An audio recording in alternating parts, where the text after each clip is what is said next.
अशा छान छान आणि सोबतच डेली मालिकांचे अपडेट्स तुम्हाला इथे आपल्या चॅनलवरती सतत पाहायचे आहेत, ऐकायचे आहेत. प्रेक्षकांना खूपच सुंदर असा इथे भाग झालेला आहे. कारण आपल्या सर्वांना माहिती आहे की आपली जी काही इथे आता सावली आहे, सावली इथे सारंगची खूप जास्त काळजी घेत असते. त्याची प्रत्येक गोष्ट, प्रत्येक आवड निवड ही ती व्यवस्थित पद्धतीने जपण्याचं काम करत असते. पण आता इथे सावली हे सर्व काही करत असताना तिलोत्तमाला मात्र इथे खूपच जास्त राग येत असतो. कारण तिलोत्तमाला असं इथे वाटत असतं की ही एवढं सर्व काही का आणि कशासाठी करत आहे. कारण काही जरी झालं तरी सुद्धा ह्या सावलीला इथे मी माझ्या सारंगच्या आयुष्यामध्ये नाही राहू देणार. आणि त्याचबरोबर काही जरी झालं तरी सुद्धा ही जी काही सावली आहे, सावली मात्र इथे आता अशा पद्धतीने इथे माझ्या सारंगच्या आयुष्यामध्ये नाही राहिली पाहिजे, ह्याच गोष्टीचा इथे आता ती विचार करत असते. आणि त्याच विचार करण्याच्या ह्याच्यावरून तिनं सावलीला खूपच जास्त दुखावलेलं असतं. असं झालेलं असतं की आता जी काही सावली आहे, सावली मात्र इथे एका गोष्टीचा विचार करते, म्हणजेच ती खरं तरी सारंगसाठी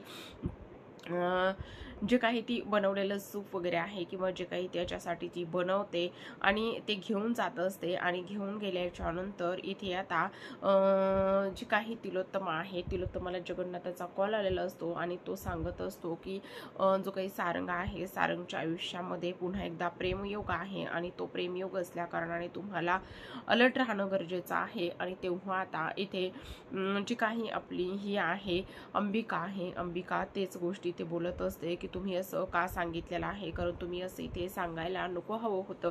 ह्या सर्व गोष्टी ती बोलत असते. आता मात्र इकडे जो काही आपला देवा आहे, देवा मात्र इथे सारंगच्या तब्येतीची चौकशी करण्यासाठी आलेला असतो. जेव्हा इथे त्याला ही गोष्ट इथे समजलेली असते की जो काही सारंग आहे तो मात्र इथे आजारी आहे आणि त्याचबरोबर त्याला इथे पाहण्यासाठी गेलं पाहिजे किंवा त्याची चौकशी करण्यासाठी गेलं पाहिजे, म्हणूनच तो इथे येत असतो. आणि आल्याच्या नंतर त्याच्या हातामध्ये तो एक फुलाचा बुके वगैरे घेऊन आलेला असतो. आणि फुलाचा बुके वगैरे घेऊन आल्याच्या नंतर तो इथे त्याची चौकशी करत असतो. त्याची चौकशी करत असताना मात्र आता एक सर्वात महत्त्वाची एक गोष्ट झालेली असते प्रेक्षकांनो. जी काही तिलोत्तमा आहे, तिलोत्तमा मात्र इथे आता एका गोष्टीचा विचार करते की आता काही जरी झालं तरी सुद्धा मात्र इथे हा इथे सावलीचा भाऊ आहे का, आणि त्याचबरोबर तो आता इथे माझ्या मुलाची एवढी चौकशी आणि विचारपूस करायला आलेला आहे असं इथे ती बोलते. आणि तेव्हा आता इथे ह्याला हिनं भाऊ मानलेला आहे, म्हणूनच तिलोत्तमा हसण्याचं काम करत असते. जरी तो पोलीस असला तरी सुद्धा तिलोत्तमाला कुठल्याही गोष्टीची भीती काहीही नसतं. तर आता इकडे दुसऱ्या बाजूला मात्र जी काही जयंती आहे, जयंती मात्र खूपच जास्त वेगळ्या पद्धतीने ते वागत असते. तिचं सगळंच काही वेगळं असतं. जेव्हा इथे सावलीचा भाऊ जो आहे तो मात्र इथे घरातून बाहेर पडला होता.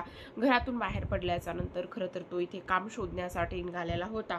आणि काम शोधायला निघाल्याच्या नंतर आता इथे तो खरं तर शहरात गेलेला असतो. आणि शहरात गेल्याच्या नंतर इथे सगळ्यांनाच वाटत असतं की तो कुठे गेला, काय गेला. त्याचबरोबर तो त्याचा इथे फोन वगैरे विसरून गेलेला असतो. आणि त्यामुळे सर्वजणच काळजीत असतात. आणि सर्वजण काळजीत असल्या कारणाने आता काही जरी झालं तरी काय करायचं हाच प्रश्न इथे आता त्यांना पडलेला असतो. आणि हाच प्रश्न इथे आता त्यांना पडल्याच्या नंतर मात्र इथे प्रेक्षकांनो कशा पद्धतीने ह्या सर्व गोष्टी इथे होत आहेत हे सुद्धा इथे आता आपल्याला पाहायला मिळणार आहे. कारण काही जरी झालं तरी सुद्धा इथे आता आपल्याला ही जी काही आपली ही आहे जयंती आहे, जयंती तो घरी आल्याच्या नंतर तुम्ही कुठे गेलता, काय गेलता वगैरे वगैरे. आणि त्याचबरोबर तो म्हणत असतो की मला आता खूप चांगली नोकरी मिळालेली आहे, खूप मोठ्या पदावर आहे आणि चांगली नोकरी, जवळपास 18,000 रुपयाची नोकरी मिळालेली आहे असं इथे तो सांगतो. आणि तेव्हा आता इथे जयंती बोलत असते, हो म्हणजे तुम्ही आता शहरात गेलात तर मला इथे विसराल, आणि त्याचबरोबर मला विसरल्याच्या नंतर मग मला कशाला कोण विचारतं वगैरे वगैरे. आणि त्याचबरोबर इथे आता माझी काळजी कोणालाच नसणार आहे, ह्या सर्व गोष्टी इथे जयंती बोलते.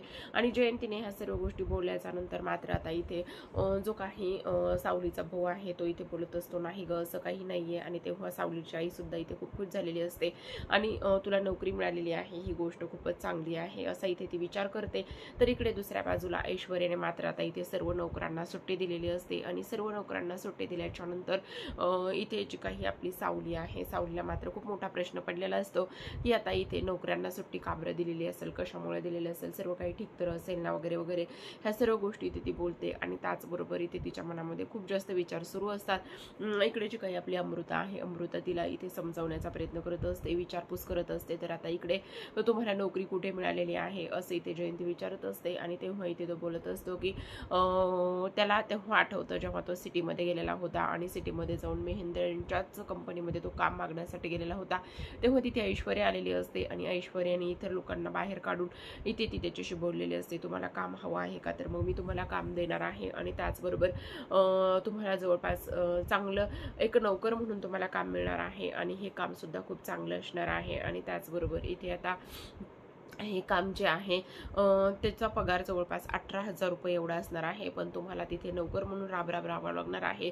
तेव्हा इथे तो हो बोललेला असतो ती नोकरी करण्यासाठी, कारण काही जरी झालं तरी सुद्धा इथे आता नोकरी करणं खूपच जास्त गरजेचं असतं. तर आता इकडे जो काही देवा आहे, देवा इथे जो काही आपला हा आहे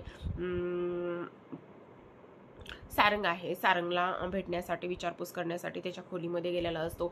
ज्या पद्धतीने इथे सारंगचा हा देवा मित्र असतो त्याच पद्धतीने सावलीचा भाऊ सुद्धा त्याने मानलेलं असतं, बहीण भावाचं राहतं त्यांनी ठेवलेलं असतं. तर आता इकडे जो काही देवा आहे त्याच्या मनामध्ये विचार येतो, म्हणजेच की ह्यांचं मैत्रीचं नातं तरी कमीत कमी पुढे आलेले आहे की नाही हे सुद्धा इथे आता देवाच्या मनामध्ये आलेलं असतं. तर आता इकडे जी काही जयंती आहे, जयंती मात्र मुद्दामूनच रडण्याचं, फुगण्याचं, रुसण्याचं नाटक करत असते, कारण ती त्याला बोलून दाखवते की आता तुम्ही काय बाबा सिटीत गेला, नोकरी तिकडे केली तर मग तुम्ही तिकडचेच होऊन जाल, मग आम्हाला कोण कशाला विचारतं, आम्हाला हे नाही, आम्हाला ते नाही, ह्या उगाचच आपल्या भावनिक गोष्टी ती बोलते.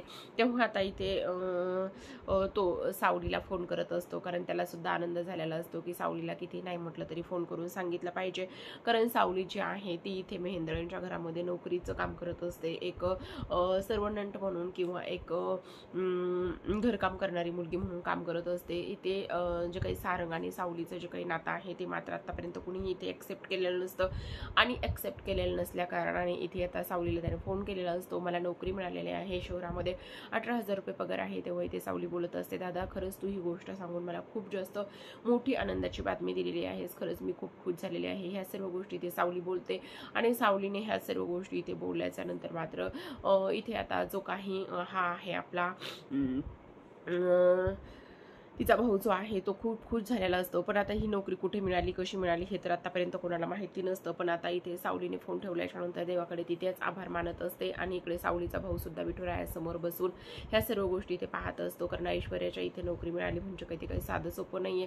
त्याचबरोबर आता सर्वात महत्त्वाची एक गोष्ट म्हणजेच की जी काही सावली आहे ती खूप विचार करत असते, तिच्या डोळ्यामध्ये अश्रू असतात. अमृता तिथे येते आणि अमृता तिथे आल्याच्या नंतर इथे आता ती सावलीला विचारत असते, काय झालेलं आहे सावली, सर्व काही ठीक तर आहे ना, तू एवढी काळजीत का आहेस. तेव्हा इथे सावली बोलत असते, हो वहिनी मी तर ठीक आहे, पण मला एक गोष्टीचा इथे प्रश्न पडलेला आहे आणि तो म्हणजेच की इथे आता नोकरीवरून काढून टाकले, नोकरीवर कशासाठी ठेवले, का ठेवले हे मला इथे कळत नाही. आणि त्याचबरोबर इथे आता ह्या सर्व गोष्टी अशा केल्यामुळे मला कळत नाही काय करायचं काय नाही वगैरे वगैरे हे इथे ती बोलत असते.